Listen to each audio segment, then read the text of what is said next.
வணக்கம். தமிழ் ஃபுட் கார்னரில் இன்னைக்கு பன்னீர் தவா ஃப்ரை பண்ண போகிறோம். இது ரொம்ப ஈஸியாக பண்ணக்கூடிய டேஸ்டான சூப்பரான ஸ்டார்டர் ரெசிபி.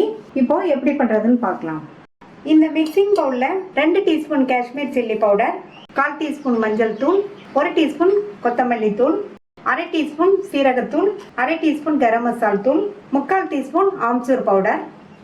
ஆம்ச்சூர் பவுடர் உங்கள்கிட்ட இல்லைன்னா அதுக்கு பதில் 1 டீஸ்பூன் லெமன் ஜூஸ் சேர்த்துக்கங்க.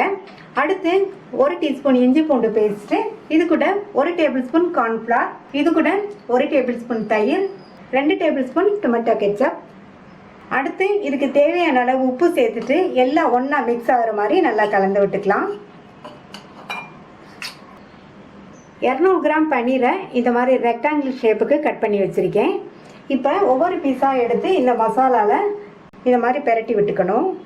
எல்லா பக்கமும் மசாலா கோட்டாகிற மாதிரி நல்லா இந்த மாதிரி பெரட்டி விட்டுக்கலாம். எல்லா பீசஸ்லேயும் பெரட்டி வச்சாச்சு. 15லேருந்து 20 நிமிஷம் நல்லா மேரினேட் ஆகிட்டு இருக்கட்டும். தவா ஃப்ரை பண்ணுறதுக்கு ஸ்டவ்வில் ஒரு பேன் போட்டிருக்கேன். இதில் 2 டேபிள் ஸ்பூன் எண்ணெய் சேர்த்துக்கலாம். நம்ம இந்த மாதிரி தவாவில் ஃப்ரை பண்ணுறதுக்கு எண்ணெய் கொஞ்சமாக இருந்தால் போதும். டீப் ஃப்ரை பண்ணோம்னா எண்ணெய் கொஞ்சம் அதிகமாக சேர்த்து தான் நம்ம பண்ணணும். இப்போ எண்ணெய் ஓரளவு சூடாகிடுச்சு. மேரினேட் பண்ணி வச்ச பீசஸை ஒவ்வொன்றா எண்ணெயில் சேர்த்துடலாம். எல்லா பீசஸையும் எண்ணெயில் சேர்த்ததுக்கப்புறமா ஸ்டவ்வை லோ மீடியம் ஃப்ளேமில் வச்சுக்கணும். இப்போ 5 நிமிஷம் ஆச்சு.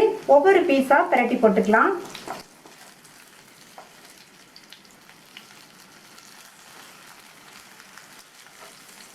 இப்போ பெரட்டி போட்டு 3 நிமிஷம் ஆச்சு. 2 சைடுமே நல்லா ஃப்ரை ஆயிடுச்சு.